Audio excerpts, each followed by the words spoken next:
লিখেছেন সৈকত আজাদ। আমার বাড়ির সীমানায় থাকে একটি কালো বিড়াল, নিষ্পাপ চোখে অগোচরে খাই সবই তো করেছে আড়াল। মলিন চোখে পুঁত পেতে থাকা সুযোগ খোঁজে রয়। আমার বাড়িতে থেকেও যেন সে আমার কিছু নয়, আর চোখে খাবার খোঁজে সে আনমনা ভাব দিয়ে। সুযোগ পেলে ঝাঁপ দিয়ে পড়ে বাঘের মূর্তি নিয়ে।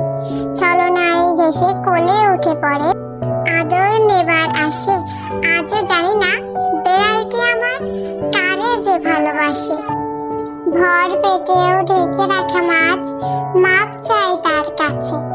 শয়নে স্বপ্নে সারাদিন ভর সুযোগে খোঁজে আসে।